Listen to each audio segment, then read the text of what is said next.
नमस्कार. मी चिंतामणी सहस्रवते. रागरंग.com या यूट्यूब वाहिनीवर आपलं सहर्ष स्वागत आहे. मित्रांनो, सांगलीचे भारतीय जनता पक्षाचे आमदार सुधीर दादा गाडगीळ हे फार बोलण्यासाठी प्रसिद्ध नाहीत, भाषणबाजीसाठी कधी प्रसिद्ध नाहीत. किंबहुना ते बोलणं आणि भाषणबाजी हे टाळतात, परंतु काम मात्र व्यवस्थित करतात. त्यामुळं सांगली मतदारसंघातून, सांगली विधानसभा मतदारसंघातून त्यांना लोकांनी 3 वेळा लागोपाठ निवडून दिलेला आहे.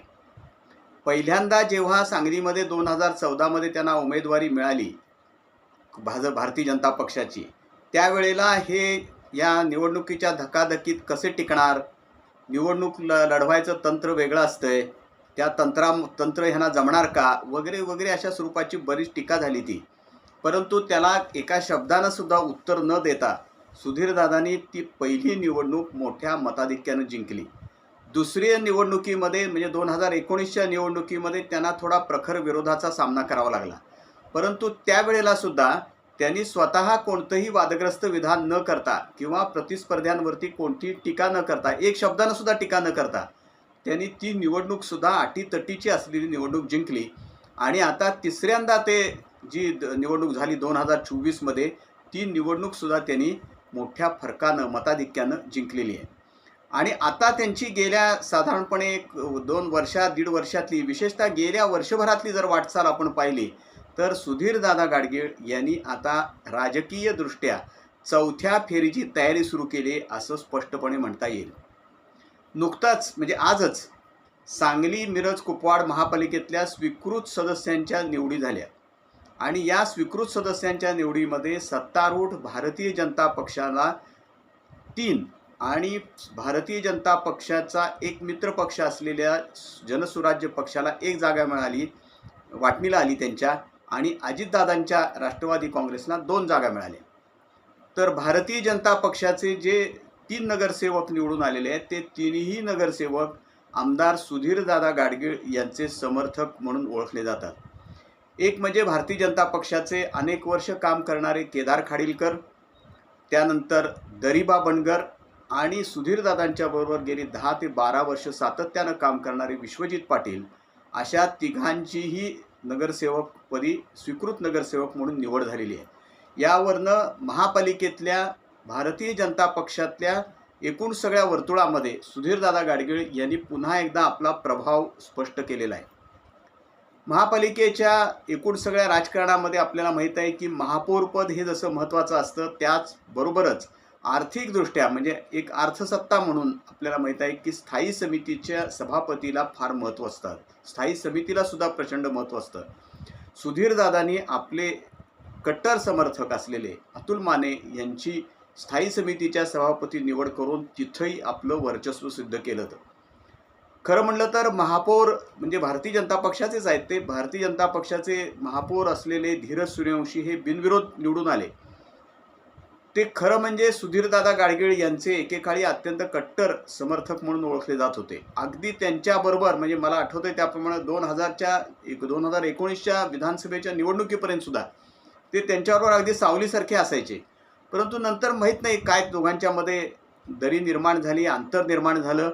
आणि त्यानंतर गेल्या काही वर्षात विशेषतः महापालिकेची निवडणूक आणि महापालिकेच्या निवडणुकीनंतर सुद्धा धीरज सूर्यवंशी यांनी सुधीरदादांच्याबरोबर काही अंतर राखायला सुरुवात केली. पण त्याबद्दलही सुधीरदादांनी कधी एक चकार शब्दानं शब्दोच्चार केला नाही, जाहीरपणेही नाही आणि खाजगीतही कधी त्याच्याबद्दल उच्चार केला नाही. परंतु त्यांनी स्थायी समितीमध्ये माने यांची निवड करून आपला एक कट्टर समर्थक त्या जागेवरती बसवला.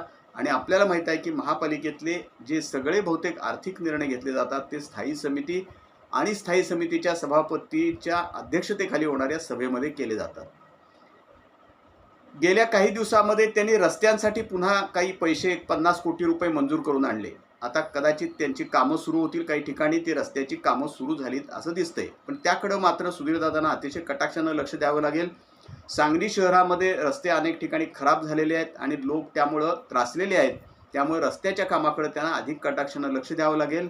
महापालिकेकडून सुद्धा मोठ्या प्रमाणावरती हे रस्ते करावे लागतील. आता ते त्यांनी पैसे मंजूर केले ते कदाचित बांधकाम खात्यातर्फे हे रस्ते होतील, आमदार निधीतनं काही रस्ते होतील, परंतु महापालिकेकडनं रस्ते करण्याची सुद्धा फार मोठ्या प्रमाणावर गरज आहे. पावसाळ्यापूर्वी हे काम पूर्ण होण्याची गरज आहे.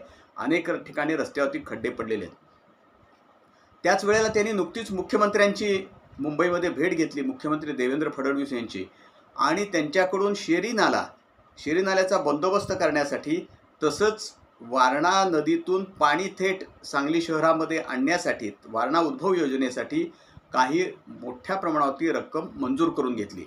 अर्थात आता ते पैसे मंजूर होऊन येणार, त्यानंतर त्याची गती येईल, ती योजना प्रत्यक्षात येईल, हा नंतरचा भाग आहे. परंतु एकंदर जर आपण पाहिलं तर सुधीरदादा गाडगीळ यांनी आपल्या आस्ते कदम कामामुळं आणि फार त्याचा गाजावाजा न करता पद्धतशीरपणे काम करत करत त्यांनी आता त्यांच्या राजकारणातली चौथी फेरी त्याची तयारी सुरू केली असं आपल्याला म्हणायला हरकत नाही.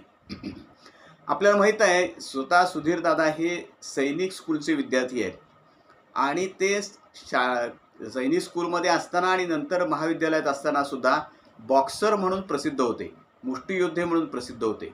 आणि मुष्टियुद्धामध्ये 2 मिनिटाच्या 4 फेऱ्या असू शकतात, 3 मिनिटाच्या 3 फेऱ्या असतात. तर जर आपण 2 मिनिटाच्या 4 फेऱ्या धरल्या म्हणजे एका डावामध्ये मुष्टियुद्धाच्या, तर सुधीरदादांनी आता चौथ्या फेरीची मुष्टियुद्धाच्या राजकीय मुष्टियुद्धाची तयारी सुरू केली आहे, बॉक्सिंगची तयारी सुरू केली आहे.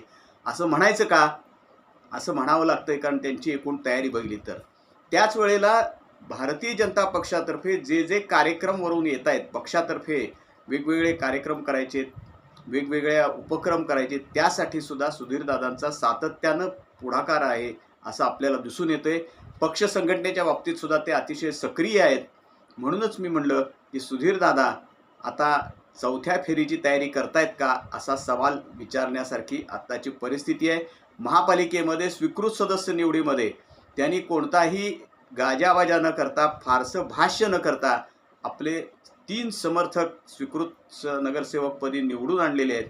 यावरनं महापालिकेतलं सुद्धा त्यांचा प्रभाव भारतीय जनता पक्षातला स्पष्ट होतो. आमचं हे रागरंग.com ही जी यूट्यूब वाहिनी आहे ही आपण लाईक करा, शेअर करा आणि सबस्क्राईब करा. धन्यवाद.